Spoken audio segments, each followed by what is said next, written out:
Welcome to Secure Freedom Radio. This is Frank Gaffney, your host and guide for what I think of as an intelligence briefing on the war for the free world. One of our favorite authorities on these matters is Congressman Chris Stewart of the 2nd District of Utah, the man who has distinguished himself both in uniform and out in any number of ways, notably as an Air Force command pilot who set the world record for round-the-world travel at high speeds in a B-1 aircraft. He is also the author of some 17 books, including New York Times bestsellers, and now a distinguished member of the House Appropriations Committee and House Intelligence Committee. And always welcome here. Congressman, good to have you with us, sir. Thanks for joining us. And it is always good to be with you, Frank. Thank you so much. There's so much to talk about. We're in need of your intelligence on what we're doing at the moment in terms of this deal with Iran. On the one hand, John Kerry said over the weekend that he's prepared to walk away if it's not a good deal. There seems to be no reason to believe it will be a good deal. What's your sense, Congressman? Well, it was a bad deal when we reached the final stages of negotiation 2 months ago. I have no reason to believe it's any better. In fact, I have reason to believe it's probably worse. And, you know, when you refer to Secretary Kerry's statement about, we may walk away, I mean, no one believes that. This is the president's most important foreign policy goal and objective of, I would say, his entire administration, not just a second term. And it's like when the secretary and others say all options are on the table. No one believes that either. We believe they want this deal desperately, that they're willing, in my opinion, to endanger our own national security interest in order to achieve it. And it's terribly, terribly worrisome for us. In your professional judgment, both as a former Air Force officer and now as a member of the Intelligence Committee, is there any chance that what will come out of this deal actually advances that goal, or is it much more likely that we're going to see not only Iran with a nuclear weapons capability, but also a host of other countries that will respond by getting their own? Yeah, and in fact, Frank, you hit upon, I think, the most critical consideration in this whole process, and that is, it may no longer matter what you and I think about this deal. It may not matter any longer what the president or what Prime Minister Netanyahu thinks about this deal. What it may come down to is, what do the Saudis think about this? Because they simply will not allow their rival and their adversary in the area, who have been so for generations, they will not allow the Persians to develop nuclear weapons. They just simply won't. And if the Saudis believe that this process will allow them that pathway, and in a few short years, they're simply going to do it themselves as well, and more quickly. And then so will Turkey, and then so will Egypt, and then so will some of the other Gulf states. And my great fear is that we have maybe let the genie out of the bottle already. I don't know how you put it back. And in 5 years, we may have an entirely nuclearized Middle East. And, oh my heavens, can you imagine dealing with the security implications if that were the case? Yeah, they would be pretty bad, Congressman Chris Stewart, if the present regimes in all of those countries had nuclear weapons. I think there's no getting around it. Most of them are jihadist in character, if not overtly so, certainly in terms of what they're doing behind the scenes.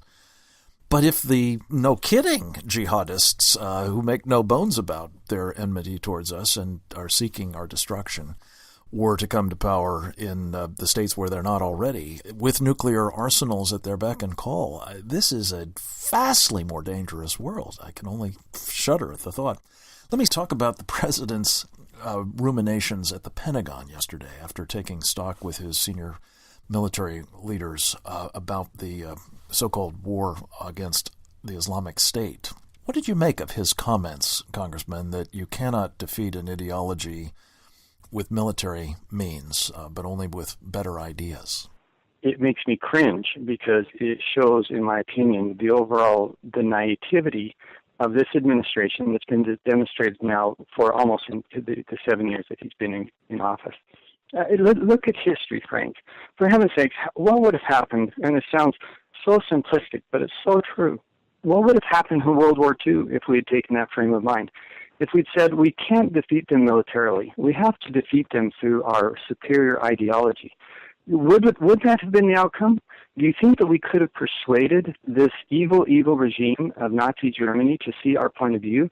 Move that argument forward to now. It is just as unlikely that these nations and these people who have sworn to defeat us, to destroy us, who have demonstrated the most vicious and cruel manner of treating each other, and to say we're going to go persuade them to come to our way of thinking by providing them with jobs, it just is insane to me to think that you wouldn't recognize this fact that at some point national security may require the use of arms. And it's compounded further, I think it's fair to say, Congressman Chris Stewart, again, of the Appropriations and Intelligence Committees, that we are looking at people who regard our moral equivalence between their brand of violent extremism and others, I don't know, anti-abortion activists or environmentalists or what have you, as further evidence of our rot and ultimate, destiny of being defeated by them. Do you see it that way? Yeah, it's no question that's true, and it's one of the great consequences of our national security and our foreign policy over the last few years is that our allies see us as weak. They don't know that they can depend on us anymore, and believe me, I know that it's true. I've had personal conversations with the leaders of these nations who used to view us as their strongest ally and no longer do, and at the same time, our enemies view us as weak as well. It emboldens the latter for sure, and can only alienate the former, which is a formula, it seems to me, for having a lot more enemies and a lot fewer friends. Congressman, let me turn, speaking of people who are pretty hostile to us, it turns out, Communist China is, as best we can tell, the agent behind the now 18 million, we're told, personnel files that have been compromised in the hacking of the Office of Personnel Management databases. What do you make of that? And Congressman, what do you say? I mean, in Utah, you have a lot of data centers these days, including those of the federal government. What do you say to people who are concerned that other data that they're being asked by the government to surrender, perhaps their personal medical histories, for example, may be compromised as well? Yeah, well, we already know that some of the systems with Obamacare have been compromised. They were compromised within the first few months of coming online.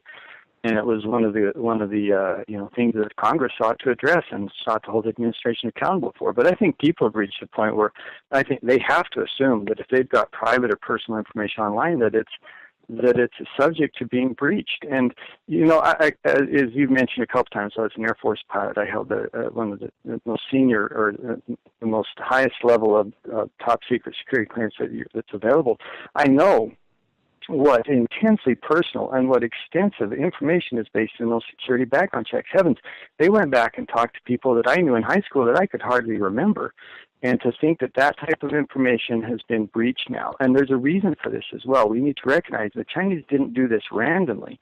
They specifically, if it was China, whoever it was, they specifically targeted this type of information. And it allows them access to all sorts of things to us. Who might be potential intelligence agents working for the U.S.? Who might they recruit to provide intelligence to them? Who might they blackmail? And in fact, Frank, as I mentioned to you, we've written an editorial that will be released in the next few days saying we need to have a real conversation about how do we respond with these types of breaches, because I don't think we yet have a strategy for doing so. I think we're a long way from that, and in fact, the failure of the Office of Personnel Management, Congressman Stewart, to take steps to correct problems that they had earlier been warned of, it makes this just that much more evidence of malfeasance. Just very quickly, we have less than half a minute. Your assessment of this as a counterintelligence challenge, Congressman? Yeah, well, it's no question it is, as I've indicated here before. And if I could just back up again to your comment about OPM, has anyone been held accountable for this yet? Has anyone stepped forward and said, this was my responsibility, I failed to protect this information, and I will take appropriate steps, including holding myself accountable? No one's done that. And that's one of the great challenges we have in the federal government, is that happens so rarely. Yeah, well, I'm told that the woman in charge of OPM these days is pretty good on diversity training, but maybe not so good on anything else.